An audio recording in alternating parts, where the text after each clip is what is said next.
Do we have Mark Benton yet? No. Mark, is Mark here? No, not just yet. Make sure Kevin not on. Attendee. Oh, Peter. Okay, thank you. We need to uplift Peter Wolf, please. There we go. Make presenter. Thank you, sir. I just want to see if it's Stuart, broadcast. presenter. Do you want me to get my laptop? And Oh, it's David okay. Kirsten is here. Make presenter. Okay. Awesome. Can only he make There he is. presenters. The man, the myth, the legend. Because he made that. DG. All right. Yes. Here. We should- All right. There we go. Get them together now. Like Yeah. Hannibal. I'll put it in my notes. That's the wrong one, but like Hannibal from the 18. What was his last name? I love it when a plan comes together. Hey, I wore my nice flannel for you today, Sherman. So, I said that on a Parker call the other day. I was like, I love, I said, as Hannibal Lecter would say, I love it when a plan comes together. And both say, isn't Hannibal Lecter from Silence of the Lambs? I'm like, oh. They go, I covered myself. I said, well, you probably liked it when a plan came together too. But that's not really what I was talking about. We all laughed. Good job. I'm an A-team expert, so his name was actually, that was his nickname, was Hannibal. I don't think they ever really said his real name. It's like generic name. Smith. John Smith. It was John Smith. That's what it was. Yeah, like some generic, not memorable name. Oh, fun. Not perfect. All right, let's see. Make directions, or did I not see you the entire week? I had COVID. I did not make it there. Not making it. Okay, Yeah. I felt like I was missing you. I'm always It is missing on. you, David, but no, I did not Can you attend hear that it? Do you event. want to talk? Hey, we can go ahead and admit everybody in now. Go ahead and do that. And for the team that's supporting us in the background, please help out. So everyone, welcome to the Voice of Microsoft Partner. We'll start here in about a few minutes, but thanks for coming a little bit earlier. We just kind of get set up. We chopped it up a little bit earlier on. We got one of those shows to put your seatbelt down, so we got a lot to cover and a lot of cool stuff, and I think it's gonna be fun today. And for those who are here early, you'll say this again. We really encourage the comments and the questions. As the show says, Voice of the Microsoft Partner, we relay some of what's going on, to back to Microsoft. Also, we have some polls that we're going to be using today that are really fantastic. And we use those. We don't actually share who says what when they say it. We keep it open. But please feel open to at least your opinion, because some interesting changes. It's been a crazy 22, all these changes lately. So we'll get started here in just a moment. Just 10:59. Tell me when it hits 11.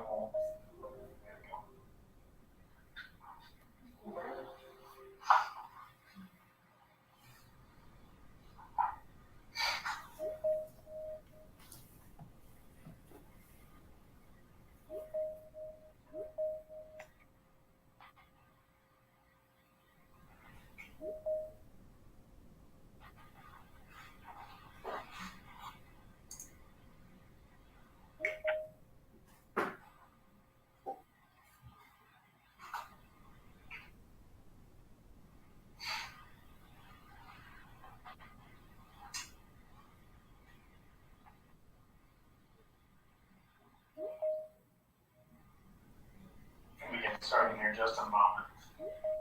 Need to push start the recording. I mean, we didn't record all that stuff about the A-team? That's disappointing. All right, good morning and good afternoon, good evening to you. My name is Sherman Crancer, and welcome to the Voice of Microsoft Partner, brought to you by the Crancer Group. We specialize in managing Microsoft Partner of Tomorrow. Today, I think we're going to have a really great event here. Let me go get my over on the wrong piece here. Perfect. Let me just go ahead and get back into it. So today we're going to have a great discussion. I start with a little bit of an introduction. we're going to get into some of these. We do a lot of these things called ISV showcases, and you've heard me talk about this great program called CIO. It's an asset management tool. Show you how to drive revenue. And what's really important is I'm going to show you how we're making $3,500 an hour on a couple of deals that we did just to test this out. It's really something else. So we'll show that to you. Then we're going to get into the evolution of the Microsoft Partner Program. If you've been part of my shows in the past, you know I kind of loathe, putting together a lot of slides. I've worked at Microsoft for 5 years, and I think I was a professional PowerPoint maker. Back then, we used to do 165 slides, and expect us to be able to load that. But today, I do have about 5 slides that I'm going to talk about. With that being said, we'll do the evolution of the partner program. It's about 5 slides, and then we've got a great table today. That we're going to be talking to about 5 or 6 different speakers. Questions. But as this voice of the Microsoft partner. So what we would like you to do is do 2 things. One, please put your questions in the chat window if you're comfortable with that, right? And we'll see what we can answer. And number 2, we have different polling today. We have 4 or 5 polls that we're going to throw out to basically, put your thoughts on poll. Now, we do not share who says what with me. Okay, so feel comfortable. We will not share that. But what we do is we will go back and talk to Microsoft and say, hey, this is what some people feel about what's going on. And that's really what's really neat about this. So that's what the agenda today. Before we get into it, I also want to talk about the next 2 dates.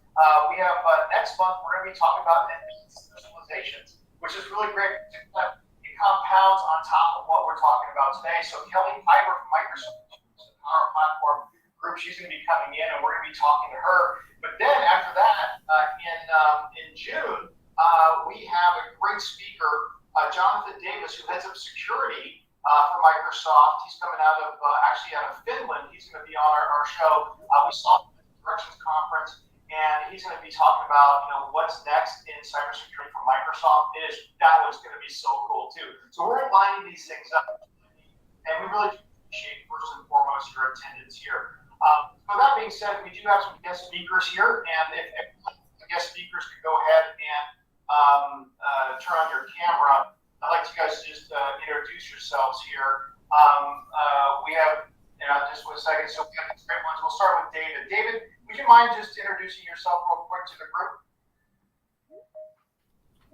Absolutely. I'm going to try to talk over the chiming. I know each time that chimes, we fade in and out, but thank you so much, Sherman, for asking me to participate. My name is David Gersten. I've been active in the channel for about 15 years. Currently, my role is National Partner Manager at VersaPay. We're an ISV Connect, and I own our global relationship with Microsoft. So I'm real excited to be part of today's call. Thanks so much. All right. Now let's go over to I think Mark's just coming in here. So why don't we just move over to Jeff DiMaria. Jeff, would you mind go ahead and introduce yourself? And then Mark will elevate Mark up there. Excellent. Hey everyone, thank you for joining us today. Really excited to be working with the Crancer Group. I'm Jeffrey DiMaria, the Director of Partner Enablement with the Stratus Cloud Alliance. I really help get partners engaged with our team to help deliver the full cloud solution stack. So very excited to be here, and thank you for having us as a guest. Fantastic. Peter?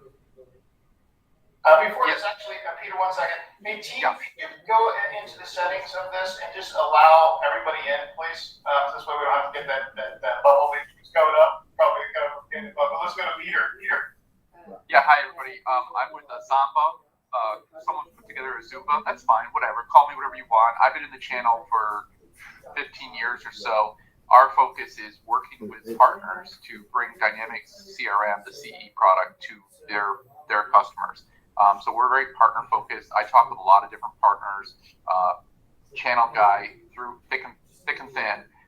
So like this program impact really hits me and hits all my partners. So I'm really glad that Sherman and the team have put together this conversation so we can all address this. Fantastic. Thank you very much. Stuart, you want to go ahead and do that? Stuart? Stuart Blakemore? There we go. Yeah. Hi. There we go.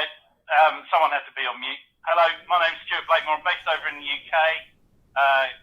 Really glad to be here. I look after sales for Surveil, and it's my job to roll out the power of the analytics that we're delivering to Microsoft partners. Fantastic. And then let's go over to Mark Benton real quick. Yeah, this is Mark Benton with Systems Engineering. We're an MSP out of Portland, Maine, with a good book of business in the northern New England area and a good-sized Microsoft practice. Fantastic, fantastic. All right, so let's go ahead and get in there. Really appreciate it. Get to the next next thing. We're going to talk about how to drive revenue with an ISV solution. So if you know me, we have these spotlights here and there. However, what we did recently is we showed you, I think back in November, this tool called Surveil, and it's Microsoft Azure and Office 365 asset optimization tool. It's the first of its kind. Okay, and it's really something else. And what today I want to show you though is I think there's a lot of interest in looking at it, but a lot of people couldn't figure out, well, how do you make money with it? And that's where I think what we're going to kind of shift our gears. So we're not going to show you a new IT solution, but we're going to show you possibly how to make money with it, right? Which is, I think, the better way of doing that, so that you can kind of conceptualize that. So we basically have this tool, and Stuart, if I could just ask you, how would you describe this tool, to a partner if it came up to you? How do you describe it? Maybe tell us a little about the licensing model. Sure. So, Surveil's a read-only, born in the SaaS world tool. It delivers insight to optimize, secure, and control 365 and Azure environments in all the usual guises, in EA, pay-as-you-go, CSP. And fundamentally, partners can use it to win and then underpin new managed services for their customers, and it frees up budget with their existing clients that they can repurpose into margin. Okay, and then what would you say is the target size of customer that you think that this tool really works with? Well, there's a lot of benefit across a lot of sizes, but we do have a kind of sweet spot that grows with scale. So it really kicks in about 150 users and above. But the other thing to say really is that multi-tenant and multi-region, that's really a happy hunting ground for us as well. Fundamentally, wherever there's complexity, we can find scope to optimize. That's fantastic. Okay, well, let me do this. So I changed cameras here to make it a little bit easier. So what I wanted to do is actually take a look at this calculator, so I can kind of give you an idea of this. So let me just paint the picture here. We actually worked with a major bank. It was kind of they came to one of our events and they said, hey, Sherman, we'd like to, at one of our Azure events, cost optimization events, and we kind of did like 10 minutes on the Surveil tool, and they said, well, yeah, we want to do this. And I said, oh, okay, no problem. What it does, it's a read-only access to your Azure environment. And I said, well, tell me first, how many licenses do you have, right? And they came up, they told us, well, we have 7,000 licenses, okay? We have 6,000 people, but we have 7,000 licenses, and for some reason, we can never seem to figure out why we don't have any licenses available, right? And I said, well, how much Azure do you have, right? And they said, well, our Azure consumption was about $120,000 a month. I said, well, fantastic. Let me go ahead and plug in some numbers here. And so what the tool does, it basically just sits there. It's read-only access into the licensing environment. Now, what is really neat about this is they asked, okay, well, what's the engagement? And I said, well, the first thing that we do is we install it and we let it go for 3 weeks. Okay, just let it go for 3 weeks. It's managing telemetry, read-only access, and licensing. And then after 3 weeks, we give them a report. And they said, okay, great. They said, okay, well, what's the engagement cost? And this is where the rubber hits the road. And I said, let me tell you what it does. They said there's either a one-time engagement cost where we do a percentage of the savings. So whatever we find you, let's say we find you 30% savings. So we want 30% savings of your whole licensing. Well, we're going to charge you a 40% one-time cost. 40% of that savings we're going to show you. And then I said, well, what about a 1 year and 3 year agreement? I said, well, on a 1 year agreement, it's a 75, I didn't tell them this, but in my mind, it was a 75% profit margin over what the cost of the licensing was. And then on a 3 year agreement, I said, look, the cost is X. And in my mind, it was a 50% profit margin. Okay, so just think about this for a moment, okay? So if you take a look at the calculator here, what I want you to take a look at on the left-hand side, and this is where it really, it's just like, oh my gosh. So they had 7,000 licenses, right? And what we did here is we took a look at the cost for the Surveil tool, which was $4,000 a month, okay? $4,000 a month.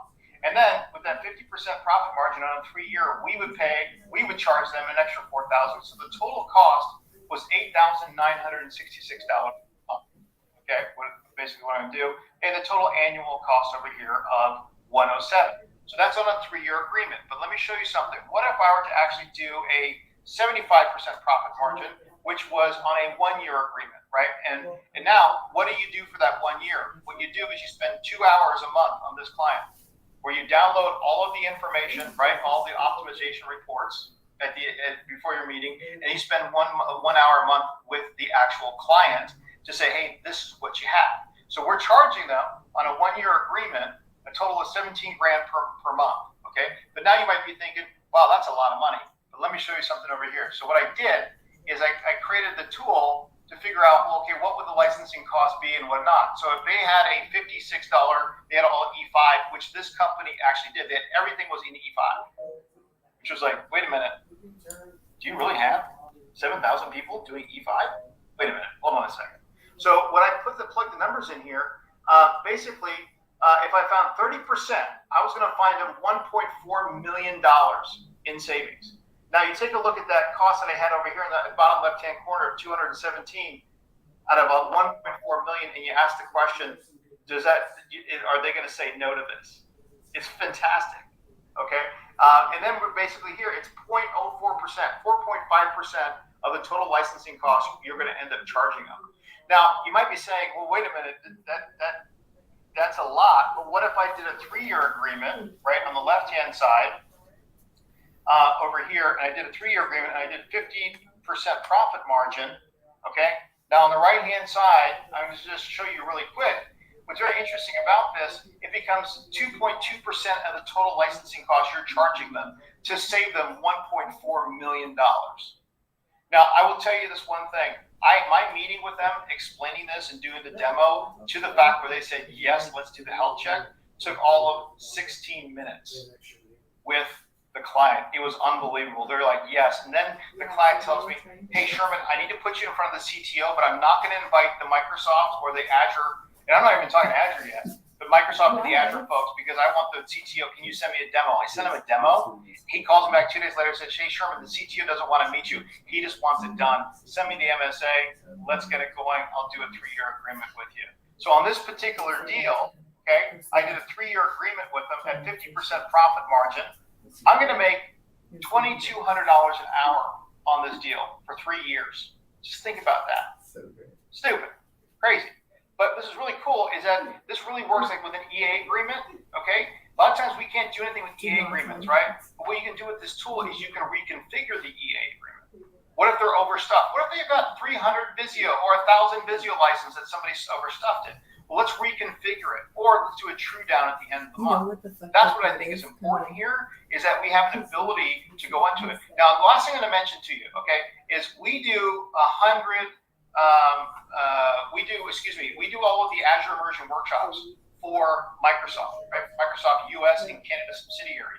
Last year, we had over 3,000 people come through the Azure immersion workshop, and we did one poll that told us just not frightening, but just the opportunity here. One poll was, how many of you use EA, pay-as-you-go, or CSP?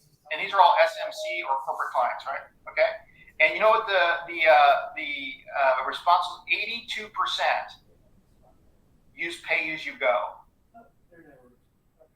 82% on pay-as-you-go, which means they're not providing guidance. They probably provisioned it incorrectly. They're not using reserved instance, hybrid use benefit. They don't know joiners or leavers or something like that. So what I wanted to show you here really is that this tool here, which costs you $275 a month just to have the tool to be able to do these, can make you a just ridiculous amount of revenue and complement your current services and or what you're basically doing. You don't need to be a big Azure partner. You don't need to be a big Office 365 partner, but you can optimize in Office 365 and Azure. And the last thing what I really like about it, it gives you a security play where you can measure up the security, right, on Secure Score up to and bring in all the third-party costs, and then show if you were to maximize and optimize E5 or E3, you can get rid of 4 or 5 other redundant services that you have in there, basically creating even more revenue. So long story short, I want to keep this brief because we've got a lot to go into, is how to make money with Surveil, right? You can make, but there's other ISV solutions too. I'm not here just to beat this down on you, or not beat it down on you, but to say, hey, you got to do Surveil. But more importantly, there's a lot of great tools out there that can help you complement what you're doing, and I think Surveil is a great opportunity to do so. So with that being said, we're going to move into the next one, but I want to put up a quick poll to see if anybody wants any more information on this. And then Stuart will go ahead and just send out some quick information. We'll send you the demo on this one. I'll go ahead. I think we can launch this. Just go ahead. I think we can do that. We're not going to publish who says what. Just feel free. Yes, no. Not sure how this works. Yes, but I want to learn more. Just go ahead and go ahead and do that there. Perfect. Okay. That being said, let's get into our next stage here, and we're going to get into is really just doing a brief overview. Okay. Of the actual the evolution of the partner program. So perfect. Okay, great. I think we are good. Let me just go ahead and change the camera here for 1 second. Stuart, maybe while I'm changing this here, what are successful partners that you're working with doing today with this tool? Okay, interesting. So. Two things, if I can say two things. First, by far and away, the majority of our partners are using this to win new business. So using the health check approach that you talked about, especially as we're supporting that with something called Surveil Champion, which is an FTE resource that we put into our partners to help drive that process. But secondly, we're seeing a really recent trend in clients using our Azure module to provide PoE for PAL, so rolling it out across their entire Azure estate and securing the extra margin. Two very distinct areas of growth for us at the moment. Very good, very good. Well, thank you very much, Stuart. All right, so we'll reach out to those who are interested. It's really fantastic. Let's go and get into the actual partner thing. So, the evolution of the partner program is very interesting. I think we can talk about this a little bit. I think we all know that things have gotten a little long in the tooth, with silver and gold competencies. And I'll bring in the speakers here in just a moment to really talk about that, right? But Microsoft has made a big change. And we've also had NCE. So, I think sometimes, we have an opinion about, the manufacturer making all these changes, but I think sometimes if we push ourselves and we can see the benefits and the strategy behind it, I think we'll end up getting better. And one thing, the main thing here is going away is silver and gold competencies. If we break this all down, going away is silver and gold competency. Microsoft wants to simplify the programs, right? To have a new single-tier solution, and it's called the solution partners. That's basically what's happening here. Their idea is that they want to deliver greater customer value, they want to invest in growth in new ways, and they want to help you with time to prepare. But a couple of these two things, simplifying the programs, I think it's gotten kind of crazy, and we all know that, right? The other thing that I saw in the past, 2 to 3 years, is we have a lot of partners, that can qualify relatively easy for silver and gold, and I think it's really diluted to the half. And there's another thing that has changed in the past 5 years is the technology, right? It's no longer SQL Server or just Microsoft Office. Now it's M365, it's Office 365, M365. The evolution of the Azure program from 5 core services to 20 core services and up to 4,500 subsidiary, tertiary, quad, or quintile services that are now being developed by ISVs. It's just the explosion of technology, right? No one partner can be everything to everyone. We do see some very, very large partners getting the certifications in all of them, but the majority of our partner base isn't above $10 million in annualized revenue, right? So they can't really do that.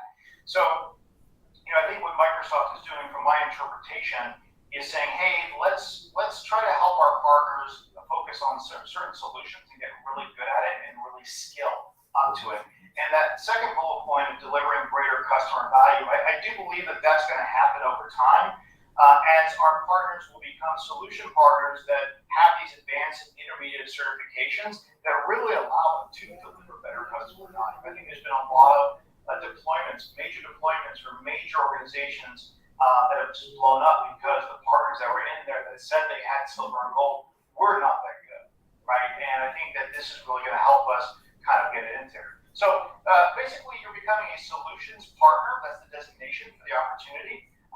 We're making it, or not we, I don't work for Microsoft, but I'm an advocate here. It's basically easily identifiable of what you do and how you do it. You're going to get these badges that talk about what you are, right? Customers want to work with partners who have a deep knowledge and expertise. Now, I don't know, that's a great statement. I don't know if that's exactly what they're thinking. However, I do believe that if you can demonstrate that, in a more organic way and say, yes, you definitely need people with better expertise, you're going to be able to do that. I think that designation will help separate you from the others. Also, if you understand what we're talking about today, I think this is a good way to create a new narrative of how you're focusing on specific solutions that are going to help you drive more revenue, help you be more reliable, right? Now, you can choose one or more solutions. It's interesting. I'm going to show you here in just a minute some screenshots that it applies to many different solutions. So if you have a revenue and data and AI or data or infrastructure, it can actually spread over. You can get multiple solution designations with some of the same cross-reference revenue attainment and customer ads. And then I think there's going to be new opportunities because what this does is after you get the solutions partner designation, what we've been telling all the partners we manage about 25 partners right now in the United States, we're getting them all on advanced specializations. We knew this was coming 6 months ago, so we've been working hard on getting them advanced specializations because that's the keys to the castle. Now, a lot of you don't know this, but in order to work with a Microsoft seller where you're trying to get into SMC or corporate and enterprise sales, the sellers need to attach a partner to every deal as part of their commission structure, and they can only attach partners who have advanced specializations in co-sell ready solutions. If you're not co-sell ready and have advanced specialization, they can't work with you. That's pretty much the brass tacks of it. In certain cases they can, but their compensation is affected by it. So you can think about that. So this is really important that we understand this and we move forward with it. So the basic here is their new holistic partner approach. It's really about scoring. Okay, 70 to 100 points you have to get to attain the solutions expert. But if you break it down, we researched this up and through. It's really about skilling up your workforce. That's really what it comes down to. So the majority of you that have silver and gold competencies right now have the customer net ads, have the performance to really flow through this. But what you don't have is the certifications. And in the past, in silver and gold platform, you needed to have Azure, fundamentals, right? And you have one person with Azure admin, right, and one person with Azure architect. But in solutions, it's completely different, and I'm going to show that to you in a second. So on this screen, and you know me, I'm not a big PowerPoint guy, but I like to just kind of tell you about it. What's important here to look at is capability scores. It's based on capabilities. Performance, skilling, and customer success. Okay, usage, growth, employment, deployments, important. Okay, you probably all meet that. Performance and customer ads, I bet you all meet that pretty simply. But what you don't meet is the skilling, and that's intermediate certs and advanced certs. At the conclusion of this session, I want you to go into your partner center. I'll show you how, and you're going to see this. And there's a really great tool here to help you kind of monitor where you're at. But we have 6 months to get this designation. Okay, so we're well ahead of the game. And it's really you have 6 months to get people in your org to go take those tests. Okay,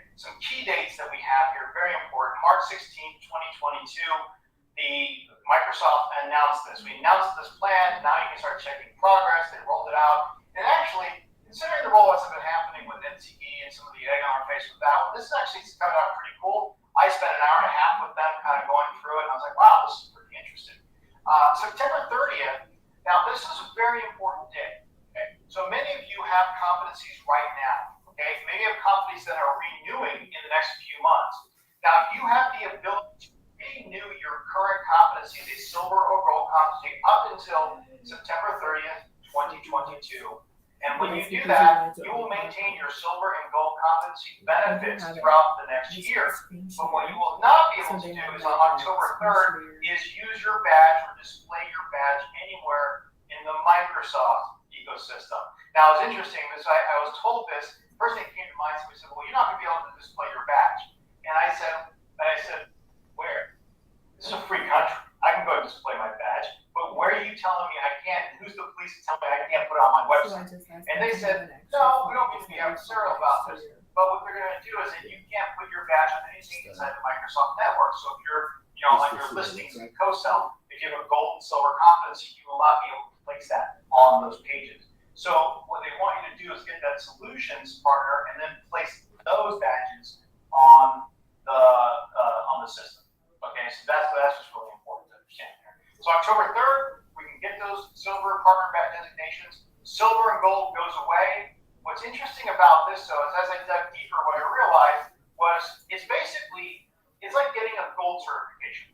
Okay, if you think about it, silver was just way too easy.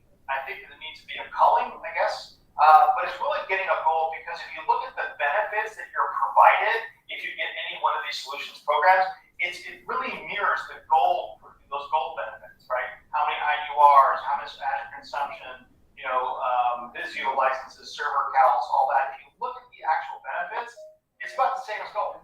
Very interesting, right? Very cool there. So these are the three key dates. Want to make sure that you understand. And we're going to be posting a bunch of assets in here, including this deck in here for you to take home. And we'll also put it for those LinkedIn members, good information there. All right. And by the way, this is one of the best. We have over 500 partners this month. It's just amazing. I love it. It's really cool.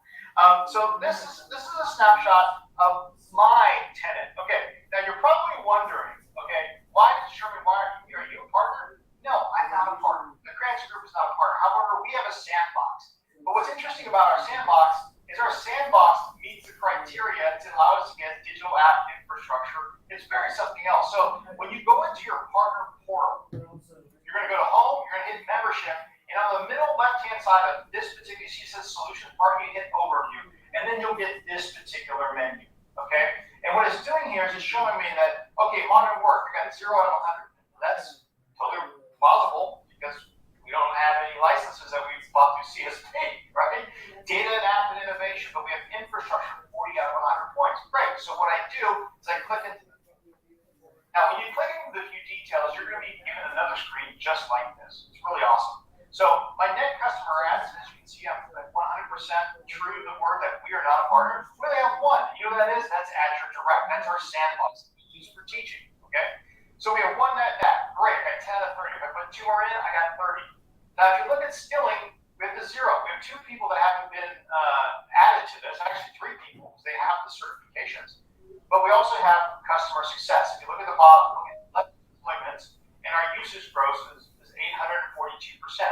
I actually had to go back to make sure my Azure bill didn't go crazy, just because I was like, well, 843%, that might be, what am I spending, right? But now, what I'm going to show you here is where you have to actually hit, and that's where it says intermediate certifications. Okay, so intermediate certification. So I go back right in the middle of the screen, okay, where it says view requirements. Okay, click on view requirements. Now, what I'm going to show you here is for this is really interesting. Okay, look at where it says intermediate certifications. It says prerequisites. So in every one of the Azure ones, you need at least 2 people to have an Azure Administrator Associate certifications. They have 2 people that have Azure Admin, right? And then you start accruing points, right? And what we need here, right, we need to get 20 points, right? So we need to require 5. So now what we need to do is get somebody to get an Azure Network Engineer Associate cert, an Azure Stack Operator Associate, or a Windows Server Hybrid Administrative Associate. Each qualifying individual is worth 4 points, up to maximum of 20 points. So what you're going to end up having to do is you're going to go into the intermediate certificates and make sure that you're aligning with that. But now let's look at the next one. What about digital and app innovation? Remember, I scored on that too. So the same thing, the prerequisites are always going to be Azure Admin Associate, right? And then the next two are Azure Development Associate or Power Platform Developer Associate, right? So very interesting with that, right? But let's go ahead and click on data and AI. Okay. So same thing. Once again, recurring thing, Azure Administrative Associate. But you need to get points for qualifying individuals certified in any one of the following, right? Azure Database Associate, right? Azure AI Engineer Associate, Azure Data Scientist Associate, Engineer Associate, Data Analyst Associate. So this is what we found out. And frankly, what I'd like to kind of just kind of touch on here, and I want to get quickly into the conversation, and I appreciate you guys listening to me and listening kind of pull this out here. It's really about intermediate and advanced certifications. And as you see in all three of these, the recurring theme is the Azure Admin, right? And then, but each one has a different set. So they're asking you to be more of a specialist inside to get these partner solution designations. Now, some of you are already got into Azure and getting advanced specialization. So some of those might come down here. What we do have is we've got about 6 months to go ahead and put ourselves in a position where we can go ahead and get these things. So really, the last thing is that when you do go over to, I didn't put this slide in here, but when you go over to Home, Membership, and Overview, on the top right-hand corner, there's a little calculator that says, okay, where are you with your progress? It's really something else. It'll really help you with taking a look at it. Okay, so with that being said, that is my overview of this, and I want to get into Q&A. So 1 second, let me go ahead and switch gears here, and we'll actually get into the Q&A of this here. 1 moment. Let me stop the share. Okay, and yeah, perfect. Okay, and we're right on time, so this is really fantastic. All right, just 1 moment. Okay, all right. So actually, this is going to be the first question for Jeff. Jeff, you're a director of partner development over at Stratus Cloud Alliance. What are you guys doing, as far as from your perspective to educate your partner base? And what would you do to just learn more about how they contact your PDM? Can you just kind of give us a little bit of insight of how you're helping your partners? Yeah, so what we're doing, we're obviously researching and following just like you. And Sherman, you've done a really great job breaking it down. I may ask you for the deck to help do that. But from a skilling standpoint, we do our monthly call. We try to keep our partners up to date with different highlights, different informations, trying to keep up with the pace of Microsoft. From a skilling standpoint, at least from a BizApp standpoint, we have in-depth training courses to help get our partners certified on the products. So we do a lot with Dynamics. So we provide the training courses to help people get up to the MBA 100 exam so that they can pass that. So there's some training that we make available there. Now, as we're getting the information, as we're distilling it, we do try to provide our partners with updates through our monthly call that we have. So we'll probably be sharing a few more updates on there. Last night, we actually posted a blog on the changes that are coming to the program on the Stratus Cloud Alliance website. And we provide access to the resources that Microsoft has made aware. So we feel it's our responsibility to help ensure that our partners can take advantage of this opportunity, or at least not lose anything from this transition. The biggest part that we talk about with our partners, the biggest thing with our partners is, we want them to help build a profitable business, and again, the CSP reseller incentives is really a critical element to that. So we try to keep up to date with the next best steps, and then we have our partner development team to work with those partners that are truly interested in that area.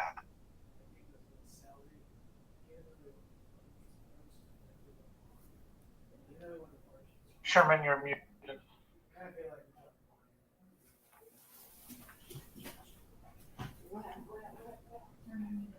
Mr. Sherman. Sherman, you're muted. As much as you look beautiful when you speak. I thought Jeff just stunned him into silence. all right. You can hear me now? Okay. Yeah, so Mark, and then we'll go to Peter here. Why do you think Microsoft is changing the program, or what is your opinion on this? Yeah, I think you're right that, gold and silver is getting long in the tooth. Maybe some culling is needed. My guess is, I don't have any real evidence of this, that, Amazon and Google have the advantage of starting much fresher with their partner programs. And I think they need to keep up with even the feel of that program on both sides, partner and consumers. And then, for us, for the past 5 years, they pushed, an industry focus, which was never going to work for us, to be honest. Where we're a security and compliance focused, MSP and partner, this makes perfect sense. Peter, what are your thoughts? I'm less. I don't know if it makes perfect sense or not. I agree. Gold and silver don't have as much relevance in the space I play in, which is the SMB market. I've never won or lost a deal because I was gold or silver. I've never gone up against a gold partner that won because they were a gold partner. Not in my space. I'm just telling the facts on the ground. Now, Microsoft can change the program all they want to make things easier. Easier is always better. We live in a fast-moving world, so the simpler you can make things, I don't blame them for taking all these complexities and trying to make it simpler. You mentioned a point, though, Sherman, which is near and dear to my heart, which is when they made these new metrics, they were looking at a certain size partner. And I'm going to guess that 80% of the partners don't meet these new metrics. And so I would also agree with your statement that the new benefits, my team looked at it, the new benefits are better. Microsoft's absolutely right about that. They're better in a lot of measurable ways. The new benefits are better. But if 80% of the partners aren't qualifying for those new benefits, who cares?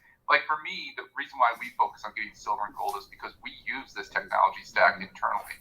And so for us, if we are no longer qualifying, I know that they've promised for at least a year, these legacy benefits will be able to be purchased. Great. What happens after that, though? So we were on a call Thursday with someone from Microsoft who said we have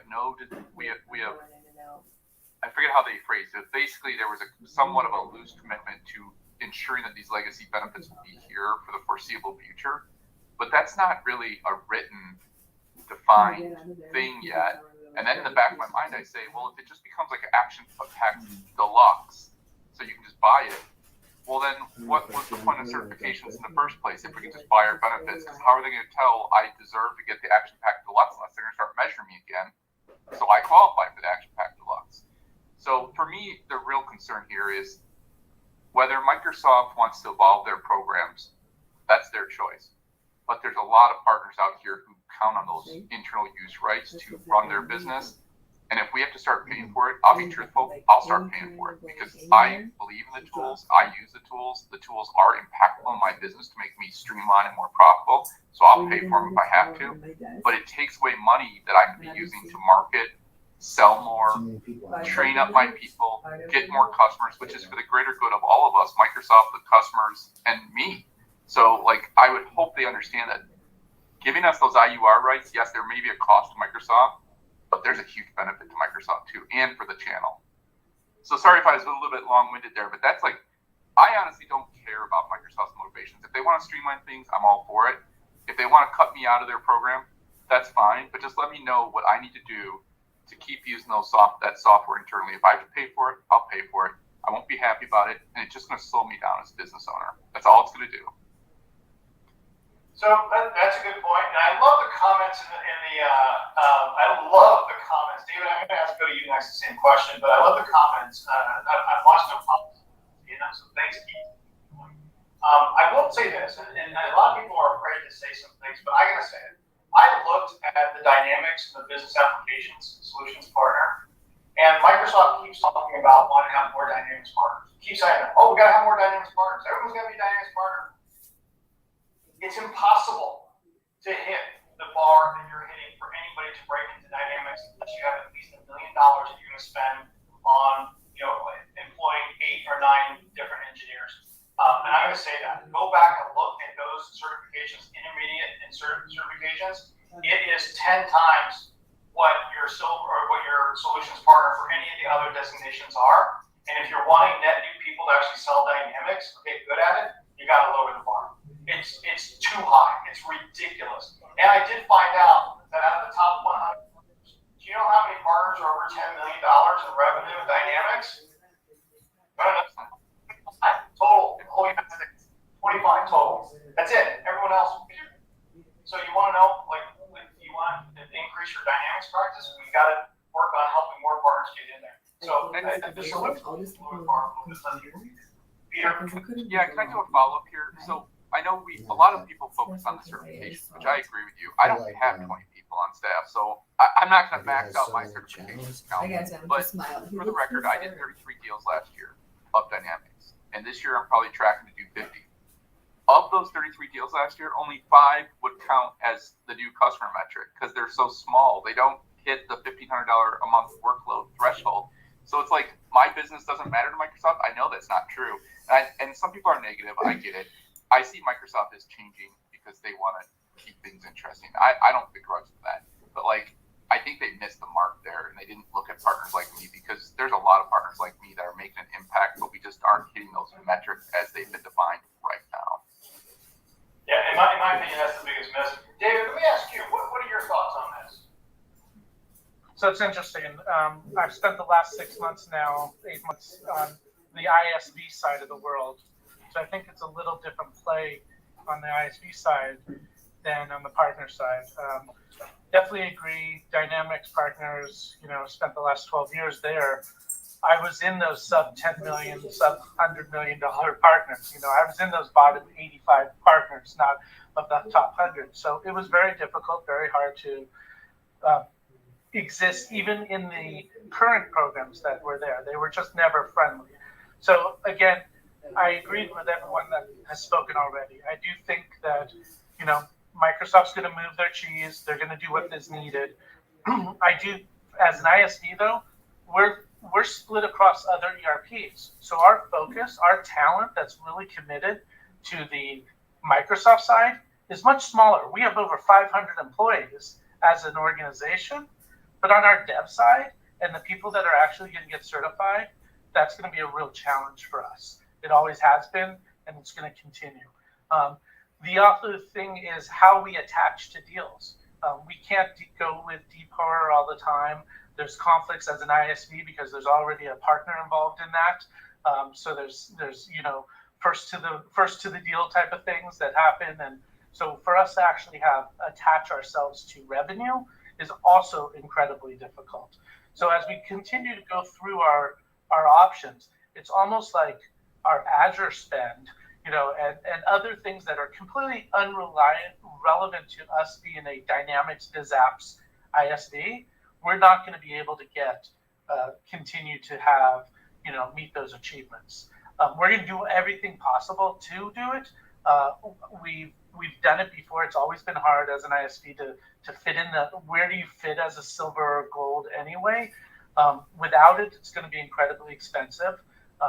Just like, Peter, you've got a smaller organization, so that lift proportionally is probably the same proportionally, but as you expand, that gets much more expensive. I always joked that there were partners like us that were influencers. We make BizApps solutions stickier by adding the VersaPay solution. I always wanted to be called like the purple partners. There was never a designation. We used to joke about people that just drove licensing but didn't sell licensing. At the end of the day, but their solution was all around it. Why couldn't there just be this unique categorization? And maybe it's an advanced specialization called ISV. I don't know. They've changed the ISV program significantly over years. ISV Connect's a great program to be in, and there's lots of benefits there. But at the end of the day, I think it's going to be really challenging for us to do it. We're going to fight and make it happen as best as we can, mainly because of the IURs. The other thing is there's a lot of attachments that are benefits, like things like a partner development manager. You have to be a managed, you have to be a managed partner. You have to have a gold certification. There's, listings and promotions in the GTM programs that for AppSource and ISV Connect that require you to have gold certification. So it's not so much that we're chasing it to save some money. It's really for our go-to-market strategy that is limited because you're no longer possibly there's discussions. You might not be a preferred solution in AppSource anymore, which we fought very hard for over time. David, I did hear, okay, from a very trusted, confirmed source, we know a lot of, we're connected to people, that the ISV, there will be something coming out for ISVs that will help you out, actually. And I'm really, really excited about it. I actually did a double take. Like, wait, hold on a minute. Let's go back. What did you just say? And then they are working on that for ISVs. We have to, because you're right, that is saying, Paddle is a great thing to use, right? If you're influencing ACR, that's only ACR. What if you're influencing BizApps? Well, how do we measure against that? So let me ask you, I'm going to throw this out to the group. We'll start with Mark, maybe. What is an anxiety that you have about this? Or maybe an anxiety, maybe a partner anxiety, or what you've heard surrounding maybe a lot of changes that have been happening. I don't know. Can you maybe share some thoughts on that, and then we'll go around? Right. While their press release said that, you still get to keep your benefits, you get where Peter's coming from. Remember, what was it, 4 years ago now? I don't know, the last show we had in Las Vegas where they threatened to take away all the IUR benefits and they had to walk it back as the first thing they said in the live event of that week. This kind of smells like that. They're not saying it is yet, but it smells like that. And we're 180 people. I would hate to lose that IUR, those benefits. But, we're going to go for the partner program and the cloud partner program and the advanced specializations. So, hopefully keep everything safe and achieve the better benefits there. So. That's an important, that is an anxiety. That is. Jeff, from your perspective, I'm sure that's a line through distributor. What comes to mind, with all these changes? Any anxieties that you'd like to share, or things that you're trying to help solve for partners? There's a lot of different activities that are happening with this. One of the big ones that we're trying to do is just trying to understand which partners are going to be impacted, right? We have a number of partners within our ecosystem that are silver and gold, and many of them are going to lose this. And part of being a silver and gold partner with Microsoft, you get access to great programs, Pi experiences, those types of things. Those are initiatives and activities that they're not going to be able to participate in anymore. And that's why we're trying to get creative and working with partners and organizations like yourself to help maximize some of the funding that's available to help partners grow through partnership, right? So those are some activities that we're working on to help get them prepared for these changes, and just trying to make sure that they are following the right steps that they can qualify to stay qualified. That's great. We had a great question that came out here. Thank you, Jeff. About how you motivating employees to get certs. I'm gonna get to that one because I think that's really important. But I want to get to Peter and David here just about what anxiety you have about this program, or what have you heard? Peter, what are your thoughts? Yeah, so I do most of my business partner to partner, so I have my own pool of 6 dozen partners I talk with, and I'm going to say the number one thing I'm hearing is, honestly, it's a little bit of a relief knowing, once you look at these requirements, most of the partners I work with aren't going to hit the metrics. So Sherman, I hate to say it, it almost disengages them, so they don't need to focus on it anymore, because we're all business owners. You don't get very far as a business owner by focusing on the negatives. You got to focus on what you can do and impact your customers and grow your business, right? So in some ways that's liberating, but the internal use rights, the access to some of these special programs that you need to be currently silver or gold, that hurts partners, because again, it slows us all down. We all want the same thing. Microsoft wants this too. I know a lot of partners have expressed and antagonism towards Microsoft, or the feeling that Microsoft has antagonism towards the channel. I don't agree with that. I think that just someone missed the mark here. It's a big tent. Microsoft supports a lot of different channel partners. I think they just had a whiff. They just missed the mark here with these smaller partners. I'm hoping they'll take another at-bat here and adjust these things. But if not, they just need to tell us what the legacy benefit program is so we can all at least keep using the software to grow our businesses. That's really what I'm hearing around the uncertainty and the concern. I remember the good old days of Cindy Bates' organization where they really focused on SMB. There was a real, there was a lot of support for SMB, 3 different GMs, different PDMs that we're doing.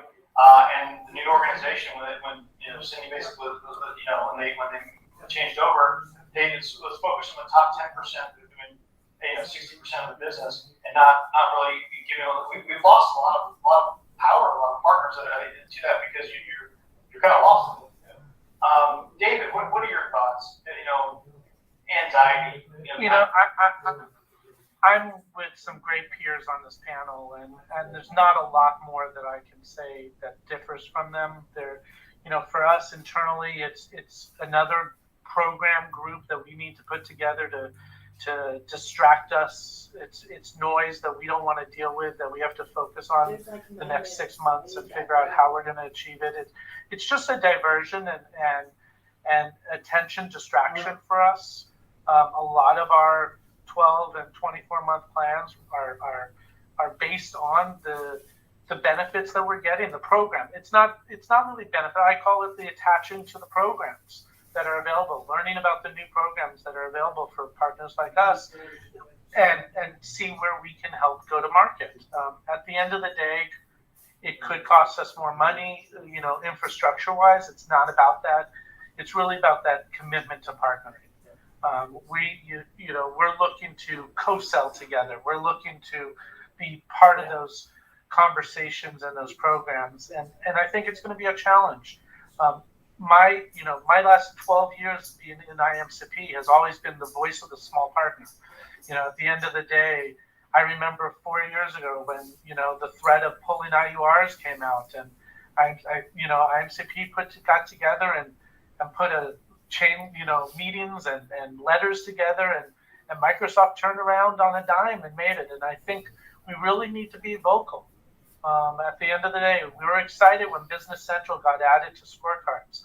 We were excited to start to see some of the small SMB stuff get focused on the sellers. And now all of a sudden it's like, hey, what about the partners that are involved in those type of things? So I think the calls like this are good. Again, squeaky wheel gets attention at the end of the day. Microsoft operates that way. If they continue like this, we'll support it. We're a committed partner at the end of the day, but it's not going to be easy. Good. So there was a question. Dylan, do you have a hand up? I want to answer the question about motivating employees. But Dylan, what's up? You're on mute, Dylan. Dylan, our superstar that we just hired out of UC Irvine, data science. This kid is so smart. Holy Moses. Go ahead, Dylan. Thank you. I really appreciate that, Sherman. Your continual support is really amazing. I just want to say first and foremost, that first question that you brought up about the motivation, I want to bring that up because I think that's a super important part that I want to highlight. So I'm glad you already noticed that. Number two, I just want to say, as someone who's been observing and watching this presentation, and I really enjoy and appreciate our guest speakers for today. They've been doing an amazing job, getting a lot of love in the chat. So just wanted to tell you all about that as well. So I want to thank the guest speakers. And then the final thing, Sherman, was that some people wanted a walkthrough or a click-through of the Surveil tool. So maybe afterwards, once we finish up the discussion about all this, maybe if we have some extra time afterwards, we can do a little click-through or walkthrough for Surveil, because I'm seeing a lot of questions about that. Yeah, actually, no, if you want to stick on after we're done here in about 7 minutes, I'm going to go a couple of minutes over it. I'll do actual demo for you. And it's pretty neat. I have to tell you, like, holy Moses. How does that really? Wow. So yeah, no problem. So let's talk about the certs here. So we do a lot of guidance on this. We actually have a training module for people, but we just been given for free right now because it's so important to learn. What I would do is I would tell your folks that look, there's a lot of changes. Microsoft's made some changes. We need to get certs. We have 90 days. And what I would do, well, not 90 days, I can give them 90 days, but what I would do is I would give them two different certs. You got 60 days to do it. Day, 1 to 30, you put them through the program. You pay for Udemy. Udemy is great because they have the practice tests. Okay, this is how we do it all.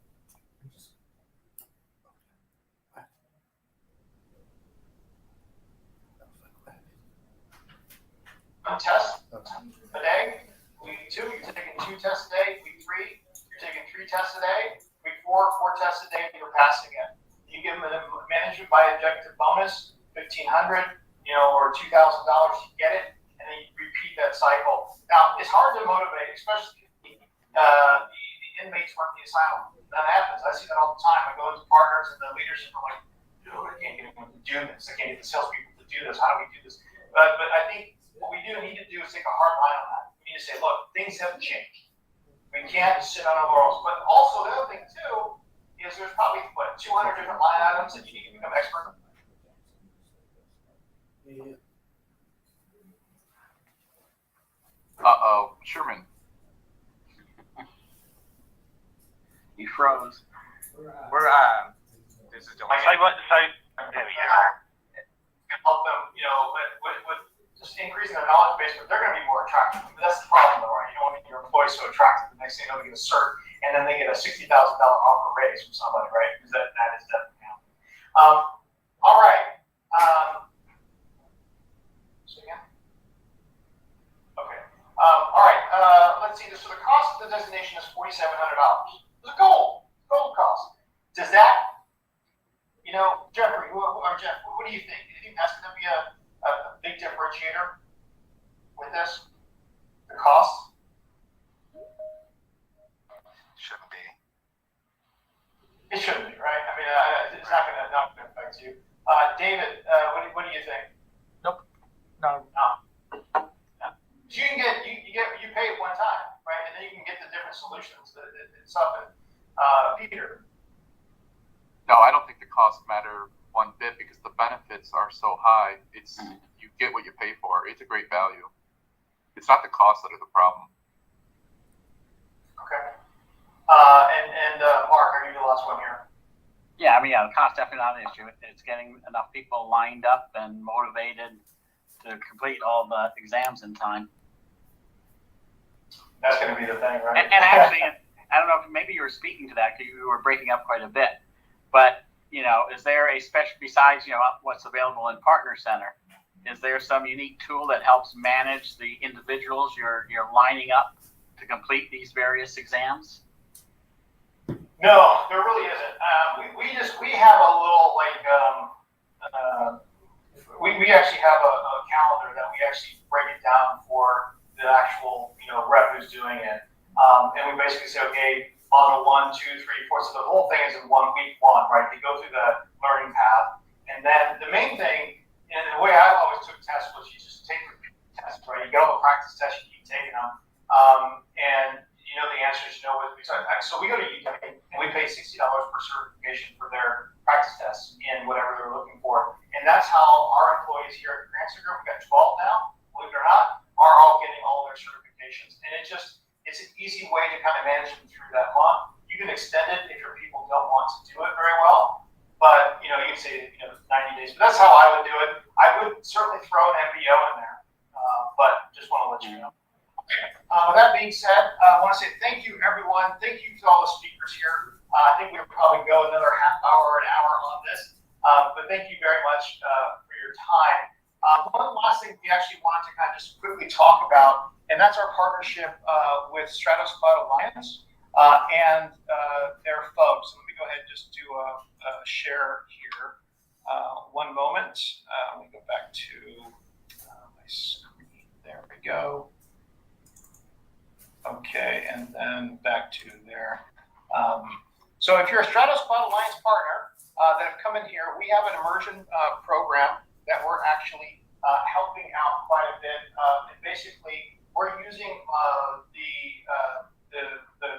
partnership with Stratos Cloud Alliance to actually conduct marketing events where we're driving we do what's called customer immersion experience events, driving all of the attendance for our partners. One of the biggest problems for our partners is they can't get people to one-to-many events. Well, we do. We do this at scale. We do about 18 sessions a month right now. Each session gets about 36 registrants, about 15 attendees, and we typically get about 4 or 5 polls, or intent polls. You know, they tell us what they're working on, what they're doing. So we actually have done a deal with Stratusbot Alliance. So if you're working with Stratusbot Alliance or you're looking for them to be a distributor, contact Jeff. Jeff, I'm going to bring you on here last moment if you're still available. To maybe kind of just talk about, in your opinion, you know, what is the benefit of our partnership? Thank you, Sherman. You know, it's really a great service, what the Crancer Group provides to our Stratus Club Alliance members. And, you know, one of the biggest challenges that we hear from our partners is the ability to market, right? They don't necessarily have all the resources. They don't have the people, the time to be able to try to drive and develop leads and work those. So through the customer immersion experience and leveraging different aspects, there's some delivery things that we can do to help with education and training from that side. But what is really cool about the Crancer Group and what they're helping our partners get engaged with is helping them identify their targets, and then they're actually driving the attendance for our partners to be able to work those leads and close. And if it's a new business area that they're getting into, that's where our specialty comes in, where we're able to help deliver the full stack. So for each one of these specific, any other partners that kind of run through this, we're leveraging Velocio and our Gold program to be able to help secure additional funding for your marketing activities. This is a pretty significant investment into our partners, and we just need to make sure that we find the right ones who want to truly qualify, the ones who are able to follow up. So we definitely want someone with at least a solid dedicated marketing or a sales type person to be involved with the program.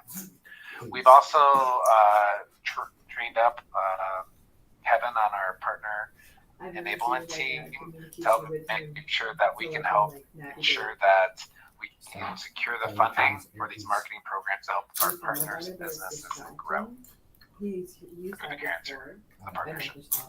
but like I can just do a monitor. I didn't know how much time we had. I know that we're running over. Can you hear me now? I think I had a little. So that on my laptop, I'll be like, oh. Thank you again, Jeff. Really appreciate it. And just thank you everyone for coming to Voice of Microsoft Partner. We really do appreciate it.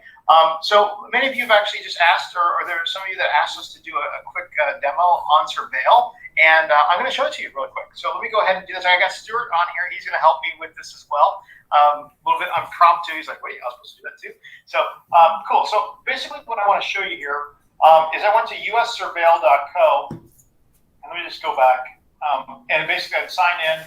And then what I'm going to do is I'm going to go into my demo company. So as you have this tool, okay, you're going to be able to go in here, you go into the company. It takes 5 clicks. This is so cool. You go to US Surveil, the customer will click on it, and when they click on it, they'll provide access to it. And then what we do is we run over 3 weeks. Stuart, do you want to kind of maybe give a quick intro into it, and then I'll make it look a little bit prettier. Yeah. So what Sherman's talking about there is essentially the health check program.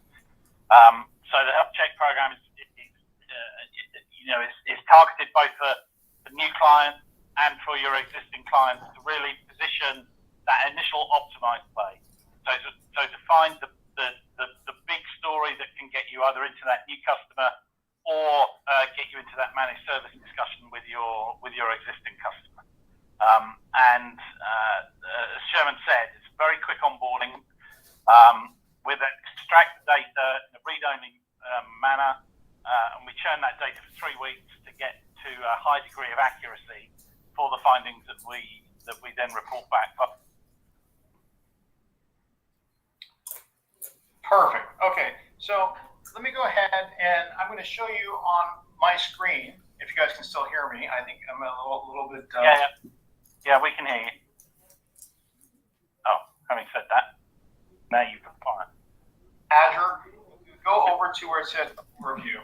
So when we click on overview, and this is after 3 weeks of sitting down, we'll be able to go into the overview, and it's going to give us 2 different pages. Now, this is being used on Power BI embedded, right? So the very first thing we get a look at is it's going to give us an overview of how many subscriptions they have in Azure. What is the total Microsoft Azure cost to date, total resource category. But we can also see what are the top machines by meter category. These are the virtual machines, Power BI embedded. We can hover over this and really see some really great information about it. We can see our total spend per year and also our total cost by subscription. It's very interesting, right? But then we can even go down here. We can go to cost summary, and cost summary is very interesting because what it's going to do is going to take a look at all of the different things that are actually costing you. You know, virtual machines, Power BI embedded, security center, right? These are your highest costs. Power BI embedded, application gateway.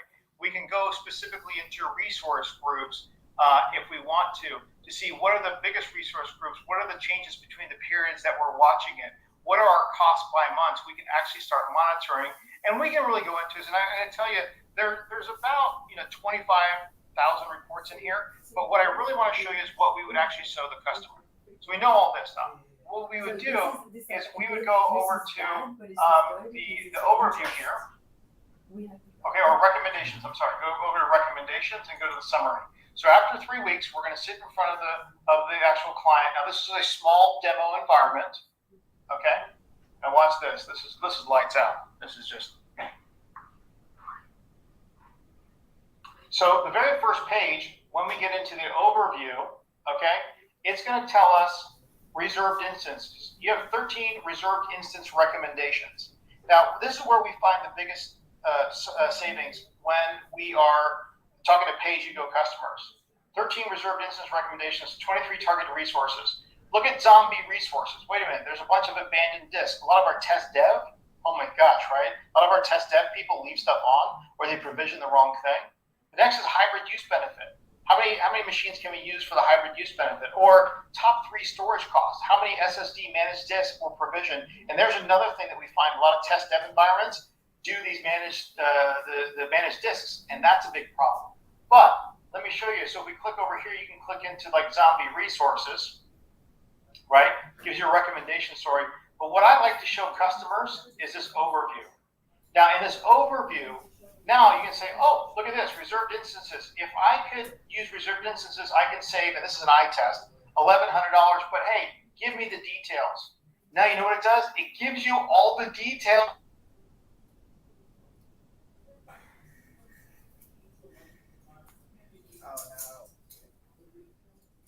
What's going on? Okay. Now let me go back. Let me go back to this. Cuts in and out. Wow. And then you have idle services. Look at idle services.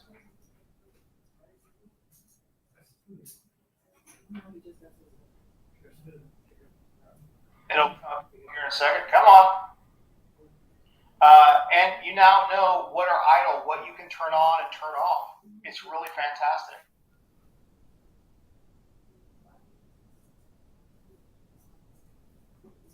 Great tool. Now, 2 things here. So if you can conceptually understand this. Now, remember I told you I can make $2,200 an hour?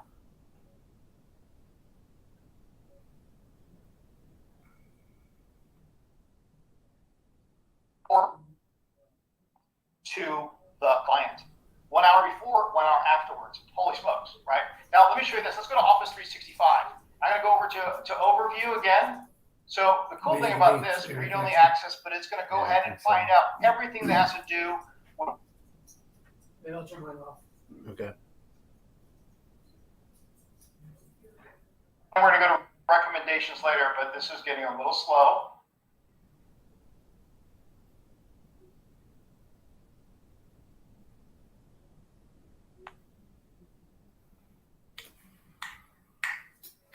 Come on. Boom. Okay. This is in 8 countries with 329 accounts, right? 311 are enabled. 89% have been active in the last 30 days. We can go to how many people have joined or left the company. We can measure all this. Now, remember when I talked about that 7,000 seat? All right, I turned it off. Do look at the licenses specifically. Well, what licenses do you have? Right? Oh, wait, look at this. We have 365 E3 enabled, 3 Dynamics enabled, right? Active users. Holy smokes. But now let's go to recommendations, because that's where the rubber meets the road, right? This is what you would show your customer. So as you can see up here, potential savings per year, 8,000 up here in the left-hand corner, impacted items or recommendations. But look at this. Go to summary. Now I have, okay, users which are not active on any. It's real. All of the different licenses, okay, that I can fix, right? It's gin. Did you know it's gin? Oh man, that's strong. Users that are disabled but still have one or more 365 licenses assigned, don't have any documents on OneDrive or SharePoint, review and project review of Visio licenses, but we can set this up to get as granular as we want to. Now the last thing I'm going to show you here is the security assessment, and this is where Microsoft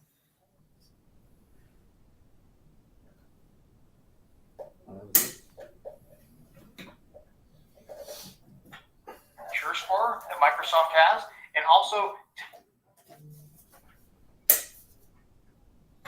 Drink it first, I'll finish it. Makes Irish whiskey. that are in there. So I'll show it to you when this comes up. One moment. Okay, come on. No, it wasn't. For you. Oh man. I gotta refresh this. Hold on a second. Oh, that's Irish whiskey, isn't it? I think it's Irish whiskey. My stomach. Okay, perfect. Yeah. Oh, look at this. This is the cool thing here. Okay. So we start out with 52% secure score, right? And it says when we optimize our environment, we have 91% here. Yeah. Okay. And so what I want to show you is give you security at a glance. Laugh at his posts. Oh, okay. 365 environment, right? And see if we have conditional access policies inside our threat and data leakage, which will be here in just a moment. So you see that 19 conditional access policies, 98% insider threat data leakage, managing devices or managing, you get a full report, right? But then it actually able to detect all of the third-party licenses that you have inside of here. These are the third-party licenses. It says, wait a minute, you're probably double paying here. So you can go into license management and actually click in to see what would, if I turned on E5 compliance, what would that mean, right? What would I do? But then the last thing that I really like here is the investment returns. And this is where you can show your clients. Yeah. I can't see it. And we get rid of those other things that we don't need. We can save you $122,000 and then use this to get a full view. Okay. So let's see. Seth had a question here. One moment. Seth, full view of your tenants. Okay.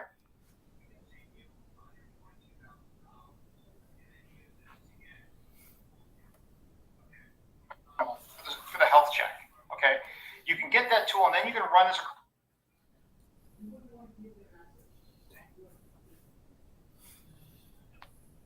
Be managed, all their licenses, then you can charge them a monthly fee, but there's a cost to that license. But the cool thing here is you can connect this, inside of your portal and just run it cleanly with all of your clients that are inside of your CSP tenant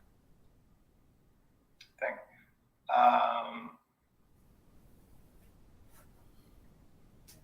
Yes, Eric, perfect. Okay. Any other questions that I missed? No, I was kind of trying to mop them up as you were going, Chairman. Okay. You did amazingly well considering you were glitching out a lot of the time there. So yeah, thanks for doing that. I mean that last set of screens that Sherman showed there, that will also give you give you a good example of how we're developing the product. So we're looking to constantly make it simpler, so that this kind of journey approach for account managers, not necessarily having to rope in heavily qualified license specialists to help them go out and have those initial conversations with customers. That's why we see this as a kind of sales tool as well as an analytics tool. But you're brilliantly demoed, Chairman. Thank you. Yeah. Now, how I look at it, remember back to the making money piece of this. Okay, is any customer, that net new customer that you're trying to win, you say, hey, can I show you a tool? And if they say they're on pay as you go or EA, right? You're like, great. Like in your mind, great, because I know I'm probably going to find 35% savings. Okay, you say, hey, look, you got a great tool here. It's read-only access. Can I go ahead and run it? And you come back, you look like a hero, right? Being able to do this. Now, you can also run it against your current client base if you want to. But and then the other thing too is for EAs. I think any customer you're working with an EA that you don't get any licensing revenue, you run this tool inside the EA, and you're like, hey, you got a lot of wastage here. Let's reduce these licenses you're not doing anything with, and take that money and reinvest it into Azure consumption or Office 365 consumption. That's how I'm thinking. I'm always trying to think about how do we actually make money off of these things, right?